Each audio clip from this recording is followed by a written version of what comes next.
মাৰ্ঘেৰিটা নৈপৰীয়া বহু অঞ্চলত বানৰ বিভীষিকা নিশাই অহা বাঢ়নী পানীৰ বাবে পানীৰ মাজত আবদ্ধ হৈ পৰিছে বহু লোক ৰাজ্যজুৰি হোৱা মুখলধাৰ বৰষুণৰ ফলত মাৰ্ঘেৰিটাতো বুঢ়ীডিং নৈৰ জলস্তৰ বৃদ্ধি হৈ সৃষ্টি কৰিছে ভয়ংকৰ বানৰ মাৰ্ঘেৰিটা সমজিলাৰ অন্তৰ্গত বহু কেইখন গাঁও এতিয়া বানপানীৰ কবলত বিশেষকৈ মাৰ্ঘেৰিটা সমজিলা অন্তৰ্গত ৰোডডুবা দিহিংপৰীয়া আৰু ভিতৰ পাৱৈ গাঁও ভয়ংকৰ ৰূপত ক্ষতিগ্ৰস্ত হৈছে বানপানী ফেনে ফুটুকাৰে উফন্দি উঠা বুঢ়ীডিং নৈ পানীৰ নিশাই উক্ত গাঁও কেইখনত প্ৰৱেশ কৰাত হোৱাদুৱাৰ সৃষ্টি হয় ৰাইজৰ মাজত নিশাই কিছু লোক নিৰাপদ স্থানলৈ ওলাই আহিবলৈ সক্ষম হয় যদিও বৰ্তমানো বহু লোক পানীৰ মাজতে আবদ্ধ হৈ থকাৰ কথা প্ৰকাশ কৰিছে স্থানীয় ৰাইজে কিছু বানপীড়িতই নিৰাপদ স্থানত আশ্ৰয় গ্ৰহণ কৰিছে যদিও বৰ্তমানলৈকে প্ৰশাসনৰ তৰফৰ পৰা একো সুবিধা লাভ কৰা নাই বুলি জানিব পৰা গৈছে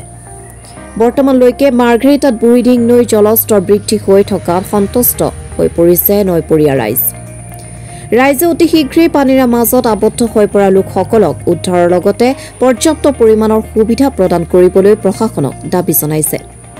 মথাউৰি নিৰ্মাণ নকৰাৰ বাবে ৰোডডুবাত বানপানী হোৱাৰ অভিযোগ স্থানীয় ৰাইজৰ আমাৰতো আৰু এনেকুৱাই চলি আছে আজি কেইবা বছৰ ধৰিয়ে এনেকুৱাই চলি আছে আজি এই বানটো দিলে যে বানটো দিয়াৰ কাৰণে দিয়াৰ পিছৰ পৰা আৰু বেছিও হৈ আছে মানে বানটো চাপৰ হৈ গ'ল যদি এটা মাথাউৰি বনাই দিব পাৰিলেহেঁতেন 6 ফুট या 7 ফুট মান তেতিয়াহ'লে আমাৰ হেৰি হ'লেহেঁতেন মানে অলপমান সুবিধা হ'লে এই দুটা গাঁও আমি বাচিলোহেঁতেন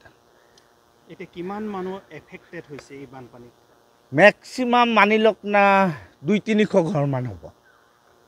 আমাৰ ৰোডডুবাত 50 ঘৰমান আছে আৰু এইটো দিবং ফাকিলত আপোনাৰ মেক্সিমাম 150-200 ঘৰ হ'ব যিহেতু নিশাই বানপানী আহিলে এতিয়াও ৰাইজ আবদ্ধ হৈ আছে নেকি পানীৰ মাজত আবদ্ধ হৈ আছে আপোনালোকে চাবও পাৰিব নিউজৰ মাধ্যমে আপোনালোকে চাবও পাৰিব গোটেই গাঁও ডুবি আছে আমাৰতো এনেকুৱাও হৈছে সব বস্তু বাহিনীও গুচি গ'ল ঘৰত খোৱা বোৱা একো নাই যি অৱস্থা যি হাৰাশাস্তি আমি কি কৰিম নৌকাও এটা নাই আমাৰ এটা সুবিধাও নাই কেনেকুৱা কি কৰিম আমি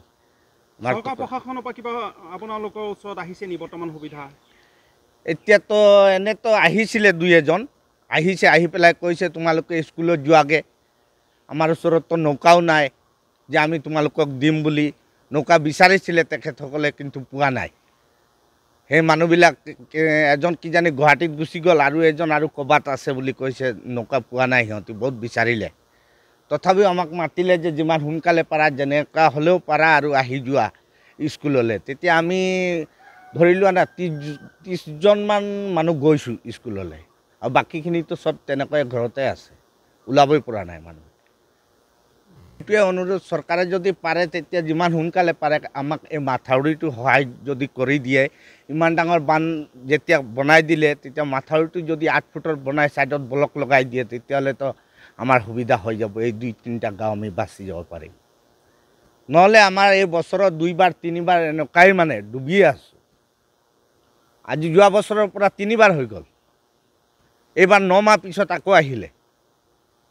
বস্তু বাহিনী যিমান আছিলে সব শেষ লাগিলে আপোনালোকে চাব পাৰে ঘৰত সোমায়ো এইমানে মোৰ অনুৰোধ ধন্যবাদ কালিৰ পৰা ৰাতিপুৱাৰ পৰা 6টা বজাৰ পৰা সোমাইছে আমাৰ পথাৰ ফালে মই ৰাতিপুৱা গৈছোঁ তাৰপাছতে আহি কিনি চাইছোঁ মোৰ ঘৰৰ চোতালত পাই গ'লগৈ চোতাল পোৱাৰ পাছতে ভাবিলোঁ সোমাব বুলি লাহে লাহে বস্তুখিনি ওপৰত উঠালোঁ তাৰপাছতে গৈ কিনি ৰাতিখিনি ঘৰতে আছিলোঁ টকাটোত আৰু গাঁৱৰ মানুহো আছে ঘৰতো নিজৰ ঘৰ এতিয়া দেখিছে সব ঘৰ দুৱাৰ সব ডুবাই গ'ল সেইকাৰণে এজনকৈ ওলাই আহিছে আৰু গৰু ছাগলীকেইটা আবদ্ধ হৈ আছে মানুহখিনিও আবদ্ধ হৈ আছে ৰোডডুবাৰ মাজতে ৰাস্তা কিনাৰৰ যিখিনি এক বুকু পানীত এতিয়া আমি বৰ্তমানে গৰু ছাগলী লৈ আহিছোঁ মানুহ লৈ আহিছোঁ এইটোৱে ক'ব পাৰিম হয় কিমান মানুহ ইয়াত আবদ্ধ হৈ আছে এতিয়া বৰ্তমান আছে বহুত মানুহ আছে গোটেই গাঁৱৰ মানুহখিনি এইফালে আছে তথাপি কিমান ঘৰ হ'ব ধৰি লওক আপোনাৰ 100-150 মান হ'ব ঘৰ আপোনাৰ ৰোডডুবাৰ সেইফালে আপোনাৰ বেলগছৰ তলৰ তাৰপাছত দিউম ভকেলৰ এইফালে চব যিহেতু আপোনালোকৰ ইয়াত এতিয়া যথেষ্ট পানী বৃদ্ধি পাইছে চৰকাৰ প্ৰশাসনৰ পৰা কিবা সুবিধা আপোনালোকক দিছে নেকি উদ্ধাৰ নাই সেইবোৰ আজিলৈ এতিয়ালৈকে উদ্ধাৰৰ কোনো ব্যৱস্থা অহা নাই আৰু কি জানি আহিব না নাহে সেইটো ক'ব নোৱাৰোঁ এইটোতো আৰু আপোনাৰ এই বিগত বৰ্ষতকৈ এইবাৰ পানী বৃদ্ধি পাইছে নেকি? এতিয়া বৰ্তমানে বিগত হেৰিটোৰ লগত সমানে হৈ গৈছে আৰু বাঢ়ি আছে কিজানি তাতকৈ বেছি হ'ব নেকি।